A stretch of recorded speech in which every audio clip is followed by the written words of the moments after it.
Ce magazine vous est offert par Class Lodge, restaurant, bar et hôtel. Notre adresse, 42 route CLP, référence Stade CLP. Téléphone, plus 243 82 77 58 395. Plus 243 99 80 60 194. Caribou Sana.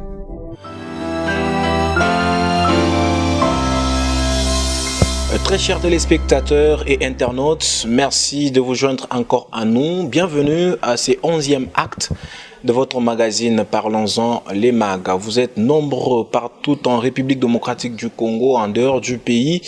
Vous êtes également dans le Haut-Katanga en train de suivre ce magazine. Merci de vous joindre à nous. Aujourd'hui, nous allons parler politique. L'actualité politique, c'est les discours du chef de l'État prononcés devant le Congrès. C'était le 13 décembre dernier. Nous allons analyser avec un acteur politique que nous avons invité pour la cause, mais également la journée ville morte à Goma. C'était le 20 décembre dernier. 6 blessés, 2 morts. Juste un point de vue que nous allons recueillir de notre invité. Revenons un tout petit peu à Likasi où nous allons parler de la mort de 2 motards en pleine journée alors qu'il y a un arrêté urbain demandant aux motocyclistes ou aux motards de pouvoir, n'est-ce pas, travailler de 6h à 18h alors que c'était dans le cadre de les sécuriser, mais ils sont tués même en pleine journée. Donc nous allons avoir aussi les points de vue de notre invité. Lui, c'est tout simplement Monsieur Bonza Kalenga. Il est cadre du parti politique Éveil de la conscience pour le travail, ECT en sigle, dirigé actuellement parce que c'est un parti politique qui a la présidence à plaque tournante. Donc il est actuellement dirigé par le député national Monsieur Balama Gué qui dirige ce parti-là.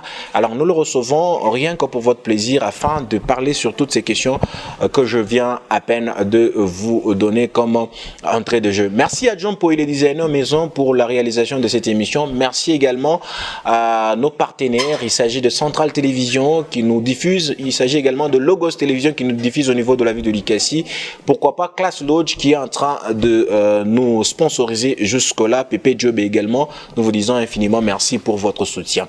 Alors, Monsieur Bonza Kalenga, bienvenue dans notre émission. Merci, monsieur le journaliste. Vous êtes bien portant. Très bien, à merveille. Voilà. Ça fait longtemps que nous vous avons reçu dans Parlons dans les Mag. Nous vous recevions dans la version radio et aujourd'hui nous sommes sur YouTube. Nous sommes diffusés sur quelques chaînes de télévision de la ville. Juste une appréciation avant d'entamer notre émission. Je crois bien que nous sommes en train de remarquer les efforts que vous êtes en train de fournir justement dans le but de pouvoir donner de bonnes informations à la population de Likasi et même de la RDC. Donc, c'est quelque chose à encourager. Voilà. Alors, je l'ai dit dans l'introduction de cette émission, le maire de la ville, c'était le 29 novembre dernier que le maire de la ville de Likasi, Dr Idesbal de Pétue Kapondé, a pris une décision portant fixation des heures de service de motocyclistes qui vous servent aussi. Hein. Vous prenez aussi des motos, n'est-ce pas?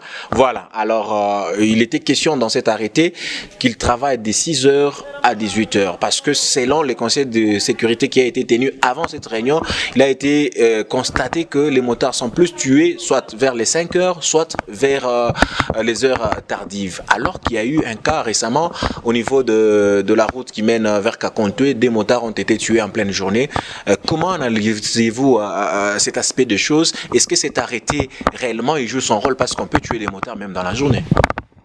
Je pense que les maires de la ville essayent de faire de son mieux pour protéger sa population dans la ville de Likasi.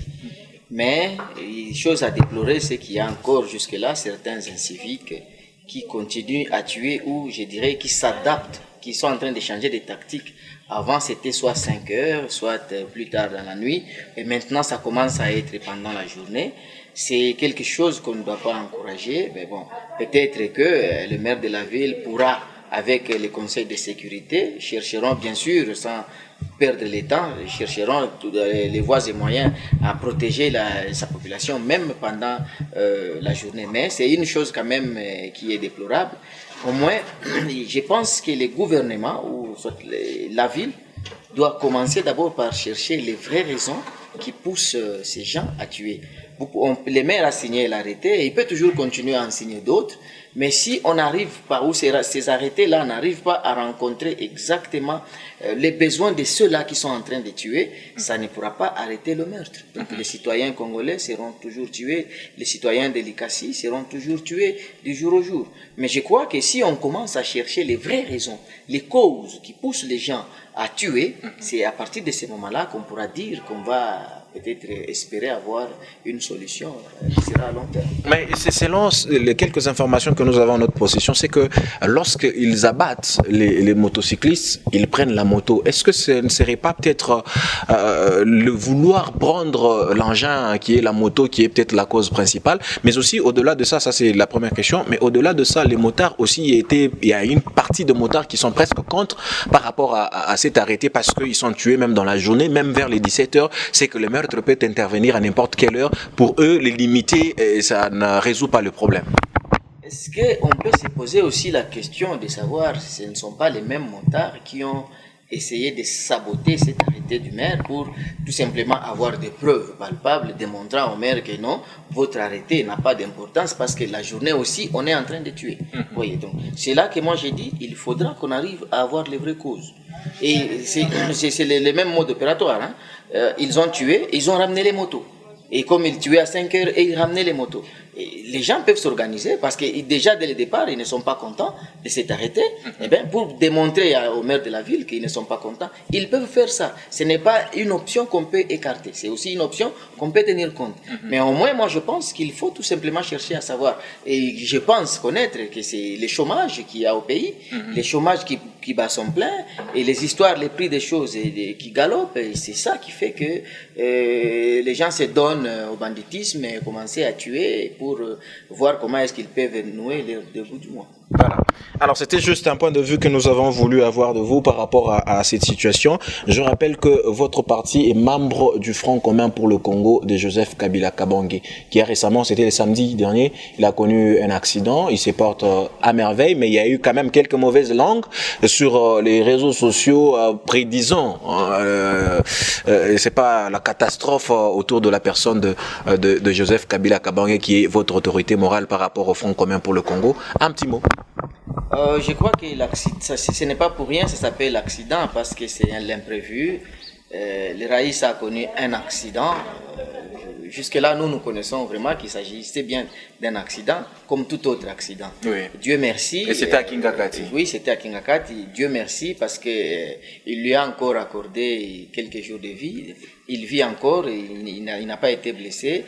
Quand bien même il y a eu ceux-là qui étaient avec lui qui sont horriblement blessé, mais bon, au moins lui n'a pas été blessé. C'est une information que nous accueillons à bras ouverts parce qu'il n'a pas été blessé. S'il était blessé, au moins on pouvait se poser mille et une questions, mais bon, c'était un accident comme on a dit. On croit qu'il s'agissait bien d'un accident, un simple accident. Voilà. Alors, je vais revenir un tout petit peu à vous, Monsieur Bonzakalenga. Il n'y a pas longtemps que vous, sur la ville, vous parliez au nom d'un parti politique. Il s'agit de l'AFDC.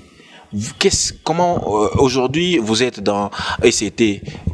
Parlez-nous un peu de ce basculement-là. C'est parti comment et vous vous retrouvez aujourd'hui dans l'ECT? Ce n'est pas un basculement. AFDC, c'était un parti qui était avec nous au FCC. Donc, quand on parlait pour le FCC, on voyait tout ça ensemble. Je ne pouvais pas parler du FCC en excluant AFDC ou PPRD, autres partis politiques. Aussi, il y a un certain moment donné, on a eu à parler de l'AFDC. On ne faisait pas partie de l'AFDC, mais on était tellement proche avec les autorités de l'AFDC, et donc toute question qui pouvait passer à mes oreilles concernant l'AFDC, je ne pouvais que répondre en son temps. Mais maintenant, l'AFDC, vous connaissez, l'AFDC est parti à l'Union sacrée de la nation et qui supporte, qui est au pouvoir aujourd'hui, tandis que nous sommes à l'opposition. Donc vous voyez déjà que nos routes se sont séparées et aujourd'hui nous faisons notre route et l'AFDC continue aussi sa route. Est-ce que vous êtes à l'aise dans l'opposition, vous qui étiez au pouvoir pendant plusieurs années? Nous sommes très à l'aise parce que nous les connaissions très bien même quand on était au pouvoir. On sait qu'un jour, on peut être à l'opposition. Donc on était déjà préparé pour ça.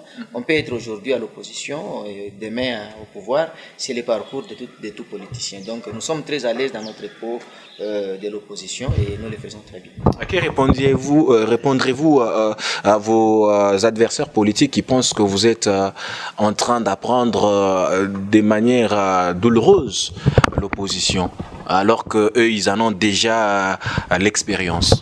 Je n'ai pas à répondre à ça parce que ce ne sont que des polémiques de bas niveau. Parce que s'ils vont dire, moi je pouvais peut-être dire que si nous apprenons l'opposition, c'est qu'eux aussi sont en train d'apprendre quoi? Ils ne sont plus à l'opposition aujourd'hui. Donc ils sont aussi en train d'apprendre. Ils étaient pendant longtemps à l'opposition, aujourd'hui ils sont encore en train d'apprendre. Et d'ailleurs ça se voit qu'ils sont en train d'apprendre. Parce que le résultat n'est pas fameux, en tout cas pour quelqu'un qui maîtrise la situation. Je n'ai pas vraiment à répondre à ce genre de choses. Ce ne sont que des histoires qui n'ont aucun intérêt pour la consommation de la population. Et voilà, je reçois pour vous M. Banza Kalenga. Il est bien sûr cadre du parti politique ECT. On revient tout juste après cette annonce. Nous voici de retour, madame, messieurs. Merci à l'ensemble d'équipe de Parlons-en les Mags qui continue, bien sûr, pour la réalisation de cette émission. Récemment, c'était le lundi dernier, qui a eu la journée ville morte au niveau de la ville de Goma. Les mouvements citoyens se sont levés pour dire non à la présence des policiers rwandais sur le sol congolais. Est-ce vrai, il y avait des policiers congolais des policiers rwandais sur le sol congolais? Est-ce que cette démarche qui a coûté même la vie de deux personnes et plusieurs blessés valait vraiment sa peine? Je ne pense pas que ça valait sa peine. En fait, je vais dire que c'est déplorable qu'il y ait parmi nos compatriotes ceux-là qui sont tués sur leur sol parce qu'ils revendiquent leurs droits. C'est mon avis aussi, comme les leurs d'ailleurs, les leurs, oui, de ne pas accepter la présence des policiers rwandais sur le sol congolais du moment où nous avons notre propre police sur notre sol. Je crois que la police, elle joue un grand rôle, c'est de sécuriser la population et c'est bien. Et c'est bien. Mais je ne vois pas pourquoi est-ce que notre population pourra être sécurisée par les étrangers. La valeur de notre population, c'est nous-mêmes Congolais qui la connaissons. Mais celui qui vient de l'extérieur, il ne connaît pas, il n'a pas cette notion de connaître la valeur de la population congolaise. Il vient peut-être en termes d'argent qui lui sera donné, il sera payé, c'est fini. Mais c'est nous-mêmes, nous avons des professionnels, la police professionnelle en République démocratique du Congo. Si nous espérons que nous n'avons pas cette police-là, il est grand temps que nous puissions maintenant avoir cette police, donc former notre propre police. C'est vraiment déplorable de voir un gouvernement qui doit aller faire recours à une police pour venir sécuriser sa population, et c'est bien. Ça ne se comprend pas. Mais le gouverneur militaire du Nord Kivu a affirmé qu'il n'y avait pas la présence de la police rwandaise sur les sols congolais. Mais au-delà de ça, si vous dites que ceux qui connaissent le problème des Congolais sont les Congolais eux-mêmes et ceux qui doivent le résoudre, ce sont les Congolais. Mais nous voyons avec l'état de siège, il y a des militaires ougandais qui sont en train de mener des fortes opérations, bien sûr, de connivence ou de concert avec les FRDC, et ça produit déjà des fruits. Est-ce que c'est peut-être pas aussi une bonne façon de faire? J'aimerais bien être convaincu, comme vous l'êtes, messieurs les journalistes, pouvoir accepter qu'il y a... Je ne suis pas convaincu, je vous pose carrément une question, parce que selon les ministres de la communication, il y a des résultats quand même qui sont favorables par rapport à cette attaque commune faite par les FRDC et les soldats ougandais. J'aimerais bien être convaincu, comme le ministre l'a dit, mais moi j'ai tout à fait des informations contraires aux informations du ministre.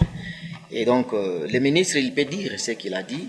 Nous avons l'obligation, avant même qu'il puisse nous informer, nous avons l'obligation et le devoir de chercher ces informations-là, de les vérifier sur terrain.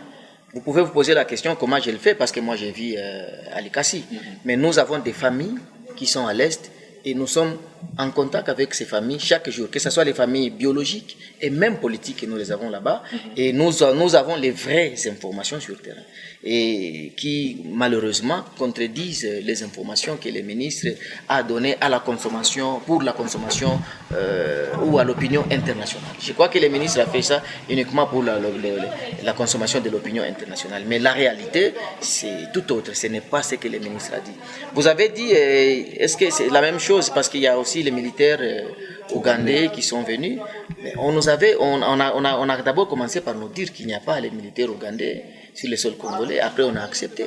Les militaires ougandais sont là. Et ils sont entrés officiellement. Ils sont entrés officiellement, mais on commençait déjà. Parce que nous connaissions déjà ce qui était en train de se dire. Tout ce que le président fait, je crois que c'est la place publique. Voilà, tout est là. Tout ce qu'il fait, même en secret, ça sort, on connaît. Et on a commencé déjà à en parler. Quand bien même on commençait à nier, fin de fin, la vérité, elle est têtue. Elle est sortie au grand jour et nous connaissons aujourd'hui que les militaires ougandais sont là. Ça ne veut pas dire que nous appuyons cela. Est-ce que le président de la République reconnaît que les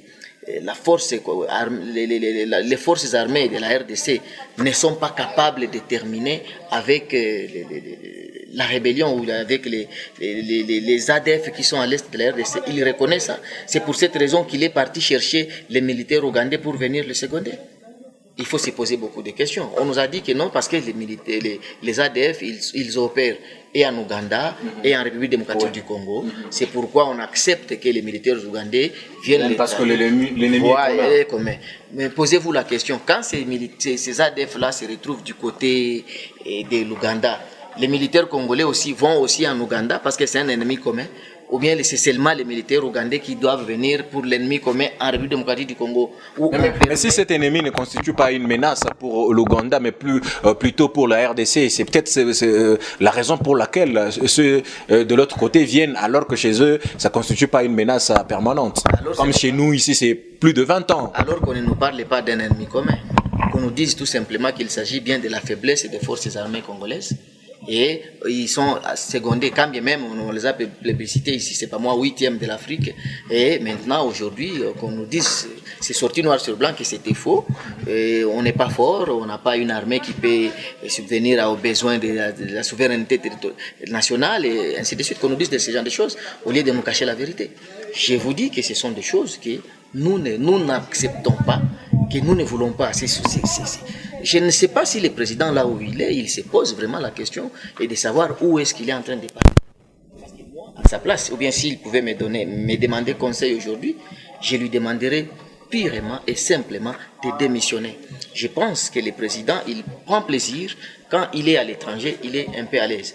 Et dès qu'il est en République démocratique du Congo, il est sous tension et c'est pour cette raison qu'à chaque fois, il préfère se retrouver ailleurs qu'être sur le sol congolais.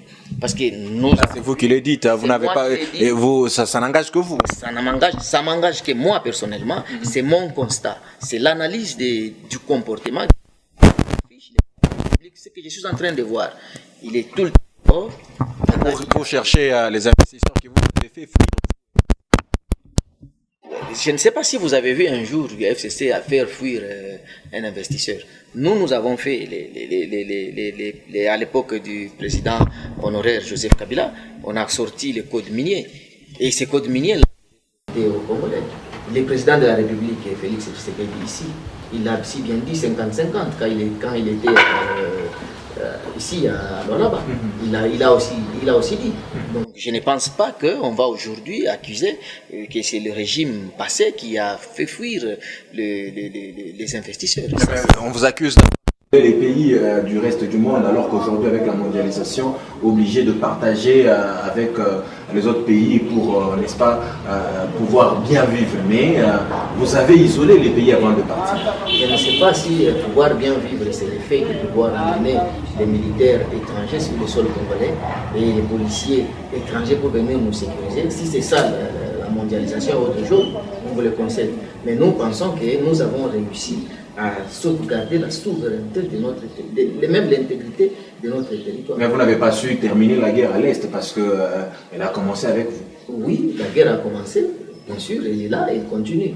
Mais ça ne veut pas dire qu'on a croisé les bras, mais on n'a jamais sollicité qu'il y ait des militaires étrangers sur notre sol. Parce que là, nous tendons petit à petit vers la balkanisation de ces rebelles.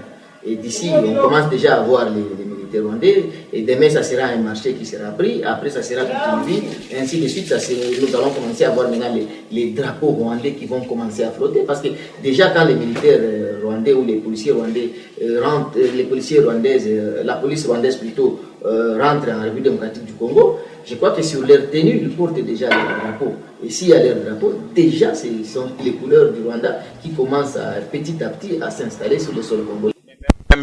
Même du temps de Kabila le père, il a fait recours aux Zimbabwéens pour pouvoir, n'est-ce pas, l'aider. Il a fait recours également aux mêmes Rwandais que vous décriez aujourd'hui, parce que la libération du Congo avec l'AFDL est venue avec les Rwandais. Je crois que si nous essayons de comparer les deux, ça c'était pendant une guerre. Il y avait la guerre et on a demandé main forte, oui. Et il y a eu les militaires qui Et là, dans les contextes, nous sommes aussi en guerre à l'est du pays. C'est une rébellion. Il n'y a qu'une rébellion. Ce n'est pas la guerre.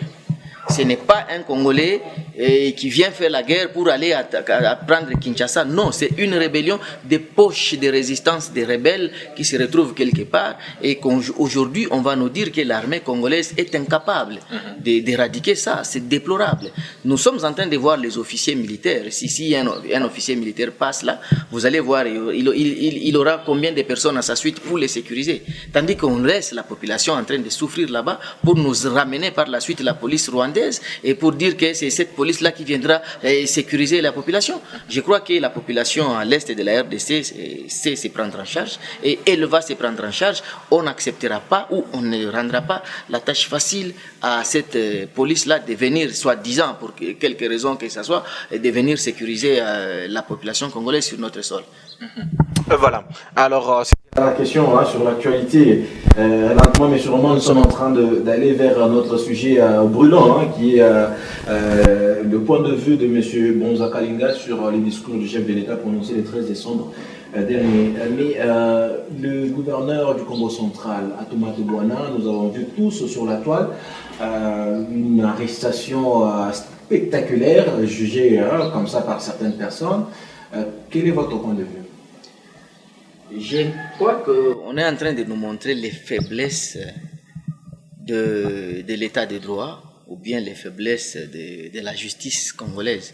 Est-ce qu'elle existe en RDC, la justice, ou bien c'est la volonté de certaines personnes qui changent ou qui passent, qui se fait appeler aujourd'hui justice? Atoumate Bouana qui a été ramené manu militaire en étant gouverneur, je pense qu'il fallait, pour arrêter un gouverneur de cette façon-là, il fallait qu'il y ait un ordre qui pouvait provenir d'en haut. Soit c'est le ministre de l'Intérieur. Je ne dis pas que c'est le ministre, je ne confirme rien ici, mais voir ce qui s'est passé, ça ne pouvait émaner que soit du ministre, donc qui est le patron titulaire du gouverneur, et soit de la présidence de la République. Il n'y a que les deux, moi, que j'accuse, qui peuvent envoyer les gens aller selon la logique des choses. Oui, mais sinon, il y a aussi la justice qui pouvait. La justice qui pouvait arrêter Atoumate Bouana, mais si c'est la justice l'a fait d'elle-même, ça ne pouvait pas être dans ces conditions-là. Je crois que la justice allait inviter Atoumate Bouana, l'entendre et afin l'arrêter.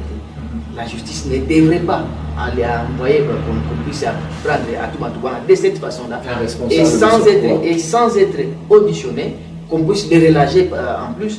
Ce sont des histoires que nous ne sommes pas en train de comprendre. Nous disons que même les autres qu'on a eu à arrêter, c'était tout simplement pour accomplir la volonté de certaines personnes. Ça n'a jamais été quelque chose qui s'est fait par la justice. Mais aujourd'hui, vous paraissez, vous, FCC, vous paraissez être des bonnets blancs, en fait, en quelque sorte. C'est-à-dire que tout ce qu'il y a de mauvais, peut-être vous faites porter les chapeaux au pouvoir actuel, alors que durant votre mandat ou à votre règne, il y a eu des choses comme ça.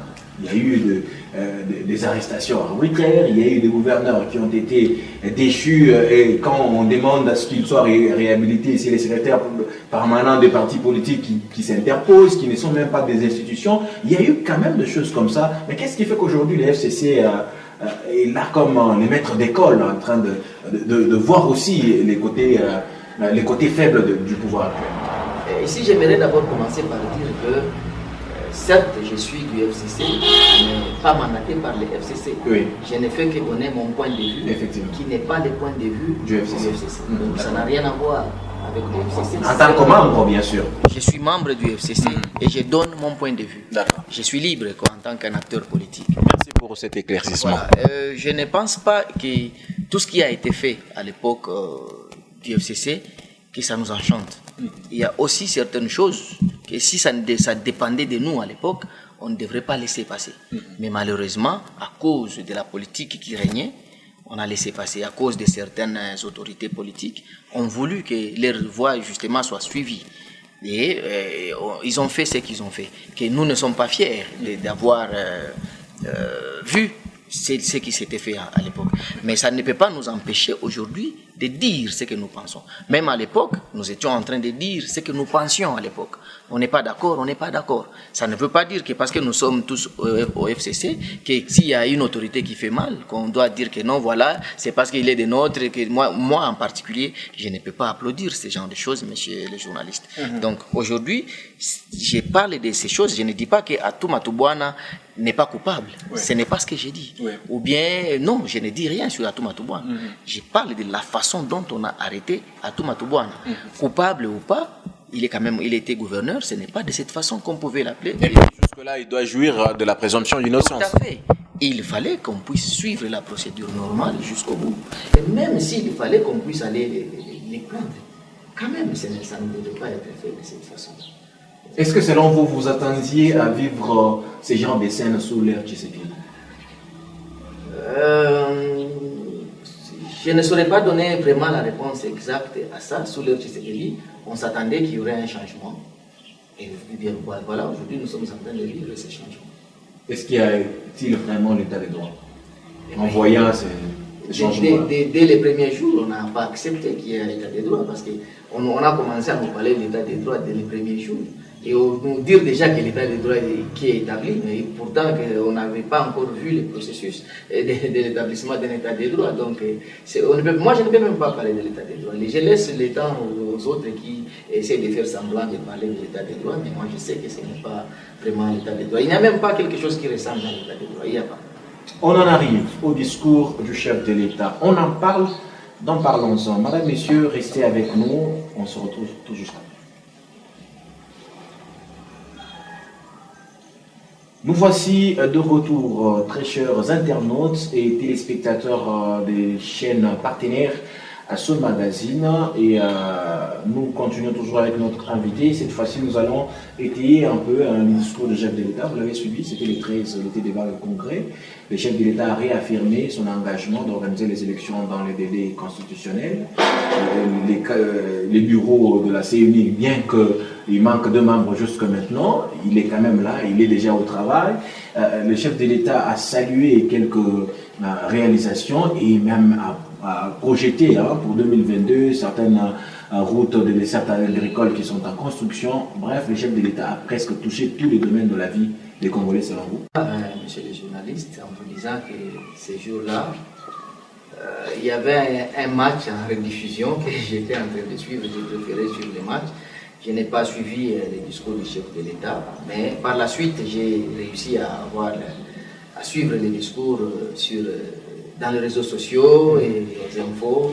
J'ai quand même eu certaines informations concernant les discours du président de la République et qui n'a pas malheureusement réussi à rencontrer nos attentes.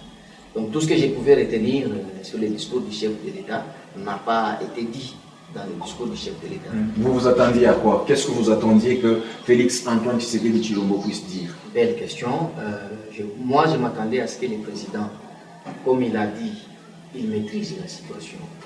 Il a réussi à dire que les Congolais n'arrivent pas à jouer le debout du monde.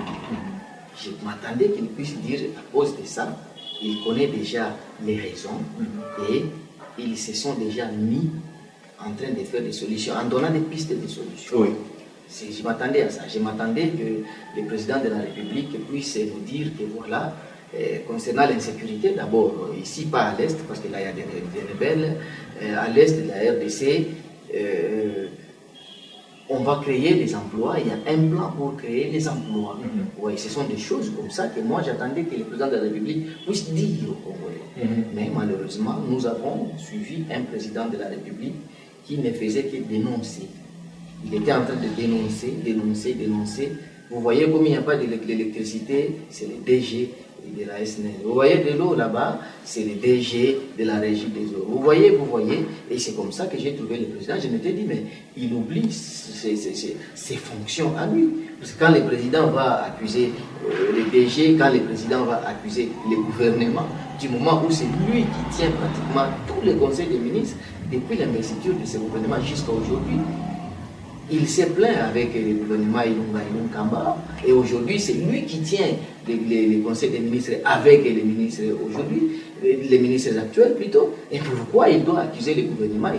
On était vraiment face à un président accusateur, et lui, il était responsable de rien du tout. Est-ce que c'est un aveu d'échec? Mais bien sûr, maintenant, la façon de fuir cet échec, il veut faire voir aux gens qu'il ne fait pas partie de cet échec-là. Or, personne n'ignore qu'il n'y a pas de mauvaises troupes, il n'y a que des mauvais chefs. Je prends l'exemple de la guerre, les militaires ougandais qui sont sur le sol congolais. J'aurais voulu que le président nous dise les militaires ougandais sont là pour une période de 2 mois. C'est un exemple. Il pouvait même dire 6 mois, il pouvait même dire 1 année. Ils sont là pour une période d'1 année pour terminer avec cette guerre. Et après 1 année, nous allons évaluer s'il sera bien qu'il reste ou qu'il parte. Et après 1 année, on évalue, on voit que non, c'est important qu'il reste encore pour autant de temps, il reste. Mais le président n'a rien dit sur ça. J'aurais voulu que le président nous parle des rames. Mais le président n'a pas touché au problème des rames. Pourtant, ces problèmes-là touchent le quotidien des peuples congolais aujourd'hui. Mais M. Banzassi, vous parlez de ce budget, quand bien même il n'est pas encore réaliste, mais vous avez fait 20 ans avec un budget de 4 milliards, mais si eux, en 5 ans, ils peuvent nous proposer 10 milliards, c'est quand même une avancée significative. Ça sert à quoi, monsieur le journaliste, si hier vous pourriez approvisionner votre maison avec 10 000 francs et que vous avez la possibilité d'avoir les 10 000 francs.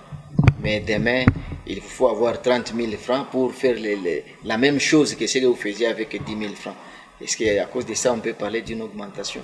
Mais c'est toujours les mêmes pays dans lesquels vous étiez, vous, du FCC, vous, du parti SCT, c'est que vous pouviez faire que 10 millions de dollars qui est proposé aujourd'hui, 10 milliards plutôt qui est proposé aujourd'hui.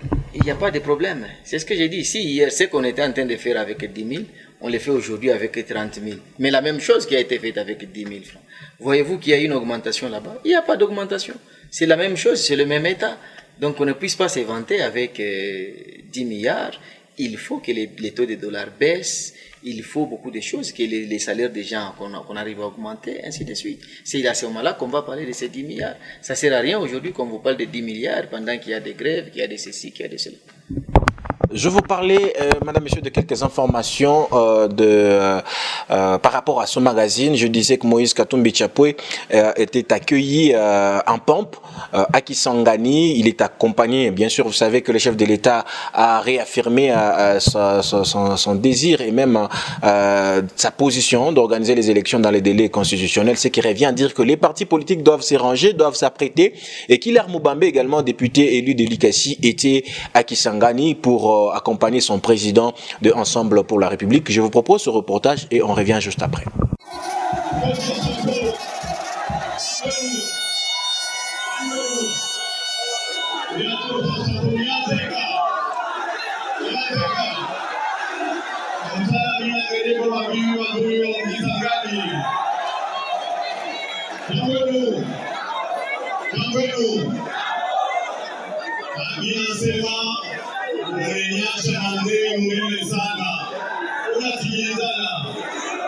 Mateso yote magumu, sufrance ni Kisangani. Haina vile. Kisangani inatekwa kabisa. Kama kuku province, Kangwenu. Kama kuku province, iko ishi mgongoni Kisangani, mpijeke mikono wale watu.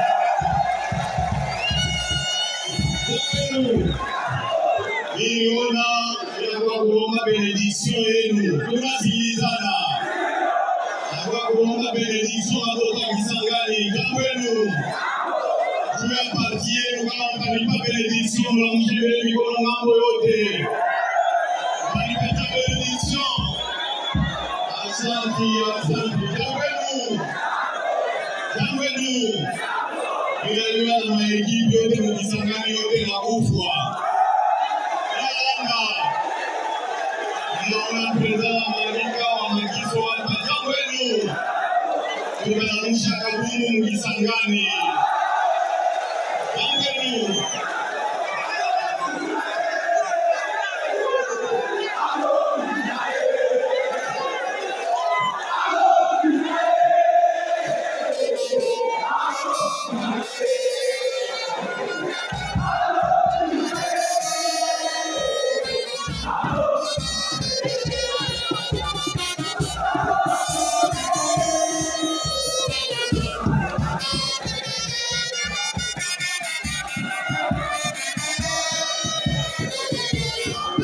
Merci.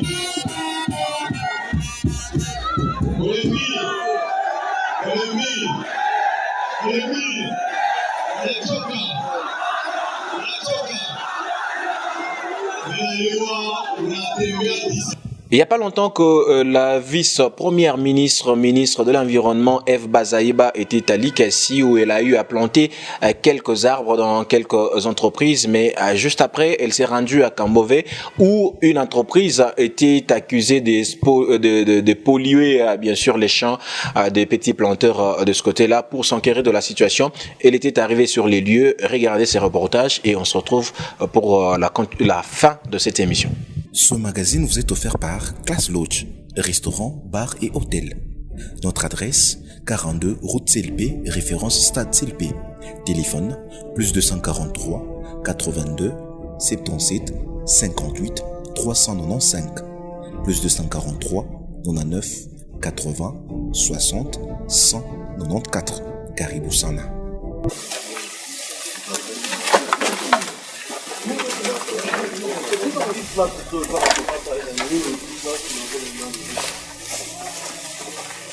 Sasa ilikuwaje?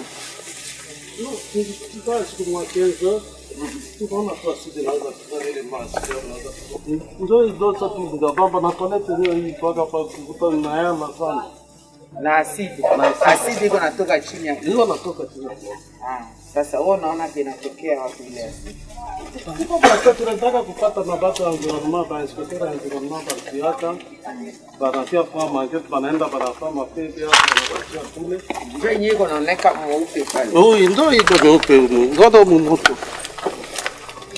Alita ba inspecteur ya nani environment dossier kenda kuparto le magistrat hapa kaanza kustrike kalomba dossier en communication na Mbashi.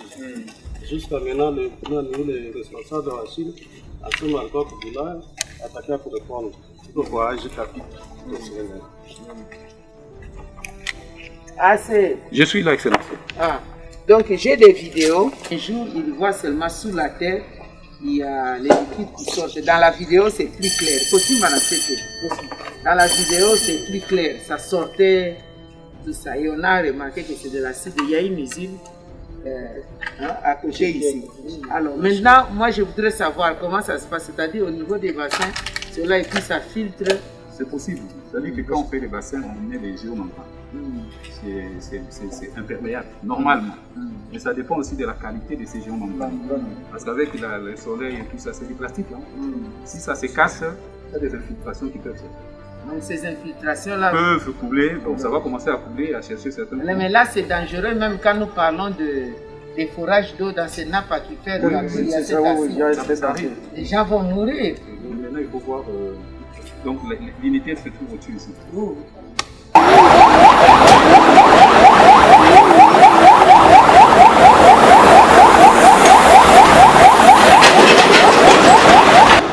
Fais attention.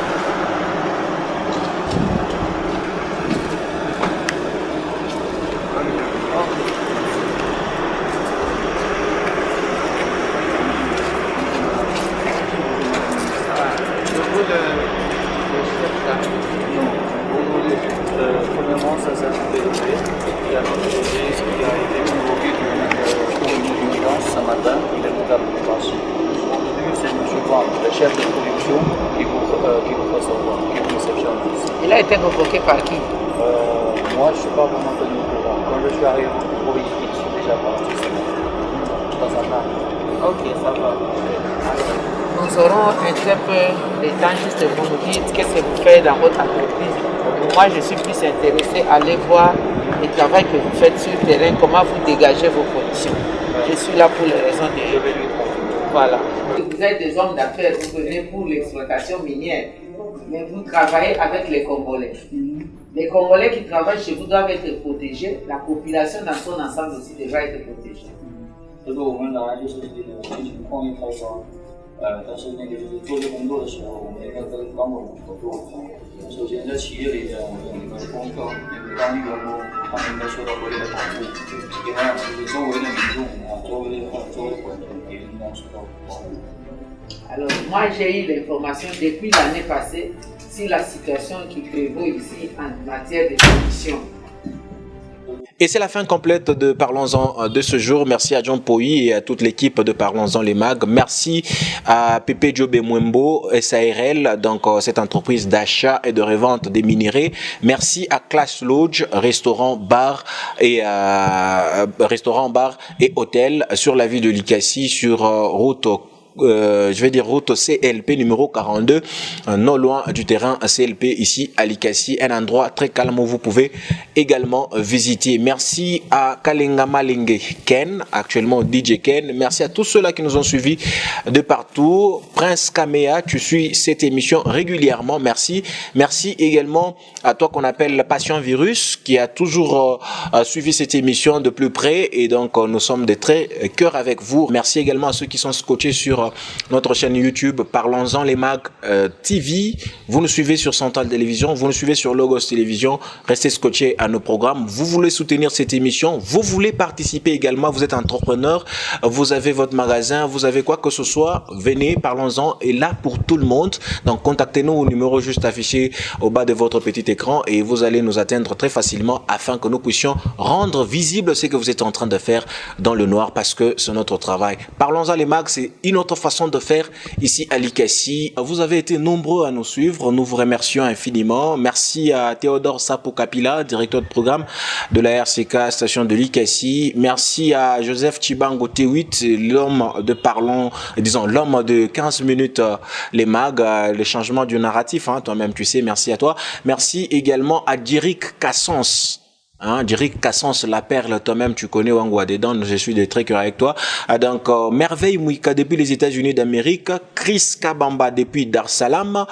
Vous êtes nombreux, donc monsieur Cyril Ilungawa Ilunga, donc merci le boss, merci à toi Cyril Ilungawa Ilunga, Kenkeri JC, donc toi-même tu sais, on est de très cœur avec toi. Chris Maraja depuis Dar es Salaam, en train de suivre cette émission. Maman Melissa depuis quelque part, l'épouse de John Poyi, les designers maison. Nous sommes de très cœur avec tout ce monde-là. Le numéro est affiché là. Appelez-nous, soutenez-nous. Envoyez aussi quelque chose dans ce numéro-là, parce que dans les chaînes que nous passons, nous sommes partenaires, nous payons. Vous pouvez aussi nous aider avec un petit rien, $1, $2, pour pouvoir nous permettre de payer nos diffusions dans les chaînes qui sont partenaires, n'est-ce pas, à ce magazine ou à cette émission. Je suis Elkar de Moisa. On se retrouve prochainement.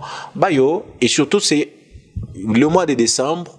Je ne peux que vous souhaiter toutes les merveilles du monde, mes meilleurs vœux à tout le monde, toutes les filles, toutes les mamans, tous les papas, tous les jeunes garçons de la vie de Likassi. Meilleurs vœux à vous, et que l'année 2022 soit une année de bonheur, de longévité, de prospérité, et que la réussite vous soit accordée en tout et pour tout. Bonne année 2022 à tout le monde.